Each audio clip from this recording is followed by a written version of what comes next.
ये एग्जाम में आता ज़रूर है। Prove that root 5 is irrational. या तो रूट 2 का आएगा, या रूट 3 का आएगा, या रूट 5, या रूट 7। इन चारों में से एक आना है, ठीक है, बोर्ड एग्जाम में, हाई स्कूल में, 10th में। तो कि रूट 5 इरेशनल है, तो हम क्या करेंगे, इसको करते कहते हैं पहले हम अपनी तरफ से मानेंगे कि ये रेशनल है। हालांकि हमें पहले से पता है कि रूट 5, रूट 7 है ना, जो भी इस तरह के प्राइम नंबर जो रूट वाले होते हैं वो सब इरेशनल होते हैं। लेकिन हमें जानबूझ के प्रूव करना है ना, प्रूव दैट। तो प्रूव करने के लिए हमें गलत मानना पड़ेगा कि हम ये मानते हैं कि रूट 5 रेशनल है। यहाँ इरेशनल प्रूव करना है तो हम रेशनल मानेंगे, फिर अपने आप को गलत प्रूव कर देंगे कि ये रेशनल नहीं है, तो बचा इरेशनल, तो ये इरेशनल हो जाएगा, ठीक है। तो हमने कहा कि रूट 5 भी रेशनल, हमने माना, लेट किया, माना, सपोज किया कि ये रेशनल है। जो नंबर रेशनल नंबर होता है वो a/b के बराबर लिखा जाता है, यानी p/q या a/b या x/y, कुछ भी लिख सकते हो, क्योंकि इसके नीचे 1 छुपा है। a की वैल्यू रूट 5 होगी, b की वैल्यू 1 होगी, ऐसे समझ सकते हैं, ठीक है। तो पहला स्टेप ये लिख दिया, जैसे ही ये देखा कोई भी नंबर है बस उसको a/b के बराबर लिख दिया, ठीक। दूसरा स्टेप में क्या करेंगे, ऑन स्क्वायरिंग बोथ साइड, दोनों तरफ स्क्वायर करेंगे, इधर भी इधर भी, तो दोनों में होल स्क्वायर लगाया। रूट 5 का स्क्वायर जो होता है भाई, इधर भी स्क्वायर लगा दिया, इधर भी, दोनों पे स्क्वायर लगाया, a² b²। अब रूट के ऊपर कभी भी स्क्वायर लगाओ तो रूट से स्क्वायर कट जाता है, रूट के ऊपर होल स्क्वायर लगाओ, याद रखिएगा, ठीक है। तो स्क्वायर से रूट कट गया, या ऐसा समझ लीजिए 25 आ जाएगा, रूट 25 का स्क्वायर रूट 5 होता है, या ऐसा समझ लीजिए स्क्वायर से रूट कट गया, बचा 5, ठीक है। इधर a² b² अपॉन में लिखा रहा है। तीसरा स्टेप है कि इसको इधर क्रॉस मल्टीप्लाई करना है, 5 के साथ b² को भेजना है, भेज लिया। अब ये हमारा मेन इक्वेशन बन गई, इसको इक्वेशन 2 मान लिया। अब हम यहाँ पे ये दिखाएंगे भाई, b² को जब हम b² को हमने इधर भेजा, 5 को इधर भेज दें इसकी जगह पे। अगर हम भेजते हैं सपोज करिए, तो इसका मतलब ये है कि a² 5 के टेबल में आएगा, है ना भाई। a² कोई नंबर है, मान लो वो नंबर 10 था, a क्या था, 10 था, ये समझाने के लिए लिखा, ये ना लिखिएगा। a कोई नंबर है 10, उसका स्क्वायर लगाए, तो 10 का स्क्वायर कितना हुआ, 100 5 के टेबल में आता है, 5 20 था 100। तो जब a² यानी 10 का स्क्वायर जब आ रहा है 5 के टेबल में, तो 10 भी तो आएगा, जिसके ऊपर से स्क्वायर हटा दे, मान लीजिए स्क्वायर इसके ऊपर से हटा दिया, तो 5 2 10, है ना।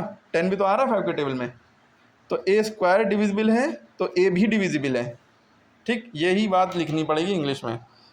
जब यहाँ पे इक्वेशन आएंगे, इक्वेशन 2 बनाएंगे, तो आप उसके बाद डायरेक्ट ये लिखिएगा, this shows that a² is divisible by 5, कि a² 5 के टेबल में आ रहा है, 5 अगर नीचे भेज दें, that means a is also divisible 5 by 5। अगर a² डिवाइड हो रहा है तो a भी डिवाइड होगा, क्योंकि वहाँ पे हमने प्रूफ करके दिखाई ये बात, ये रफली है। तो हम इस कंडीशन में इस a² को कुछ मानेंगे जो कि 5 के इक्विवेलेंट में होना चाहिए। 5 चल रहा है तो 5 मानेंगे, यहाँ 7 होता तो 7 मानते, यानी कि रूट 5 होता तो रूट 7 के हिसाब से मानते, रूट 5 होता रूट 5 के हिसाब से मान रहे, रूट 7 होता तो वहाँ पे 7 के हिसाब से मानते, रूट 2 होता तो 2 के हिसाब से, रूट 3 तो रूट 3 के हिसाब से, ठीक है। तो यहाँ 5 था तो a बराबर हमने क्या रख दिया, 5। इसको रखने के बाद पुट a बराबर 5 फॉर सम इंटीजर, और ये भी लिखना है m कोई इंटीजर, यानी m की वैल्यू 1 2 3 4 कुछ भी हो सकती है। तो a बराबर 5 उठा के हमने ये वाली इक्वेशन में रख दिया, यहाँ पे इक्वेशन 2 में 5b² बराबर a² की जगह पे हमने ये इक्वेशन पूरी उतारी, या वाली इक्वेशन उतार लो, इसको इक्वेशन यहाँ मान लो, या इसको मान लो, इसके ऊपर वाली, ठीक है। किसको मानेंगे आप लोग, ऊपर वाली मानना हो तो ऊपर वाली मान लो, आप इसको भी मान सकते हो, इक्वेशन 2 एक्स्ट्रा आगे बढ़ा, ठीक। तो हमने इसी को चलो मान लिया, तो 5a² अपॉन b² है, a की जगह हमने 5 उतार लिया, यहाँ स्क्वायर लगा था तो 5m पे b² लगाया अपॉन b², 5 पे स्क्वायर लगा है और m पे b² लगा है, होल का मतलब यही होता है। तो 5 का स्क्वायर 25, m का स्क्वायर m², b² को इधर क्रॉस मल्टीप्लाई कर देंगे, तो इसके बाद का स्टेप ये आएगा, 5b² बराबर 5m², ठीक। अब देखिए होल स्क्वायर ना, 5 का स्क्वायर 25, m पे भी स्क्वायर लगा है, क्लियर है। इधर 5b² लिखा ही है, b² की वैल्यू 5 से 5 25 कट गया, 5 5 दा 25, यहाँ पे 5m², b² बराबर 5m²। अब यहाँ से भी एक बात प्रूव हो रही है कि 5 अगर नीचे चला जाए b² के, तो b² भी 5 से डिविजिबल हो रहा है। तो एक चीज़ हम लिखेंगे कि b² अगर 5 से डिविजिबल है तो b is also divisible by 5, square हटा दो तो b भी डिविजिबल है 5 से। तो हमें दो चीज़ें मिल गई इक्वेशन 2 और 3 से, इक्वेशन 2 और 3 से हमें मिल गया कि ये जब a² भी 5 से डिविजिबल है और b² भी 5 से डिविजिबल है। सो इक्वेशन 2 3 से हमने ये नतीजा निकाला, we conclude that 5 is common factor for both a and b। 5 जो है कॉमन फैक्टर है a और b दोनों का, but this contradicts our supposition, जो हमने माना था वो रॉन्ग हो गया कि a और b को प्राइम है।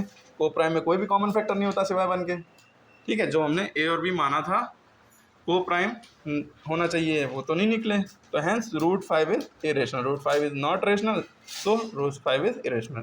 तो ये हमारा डेरिवेशन प्रूव हो गया। क्लियर है?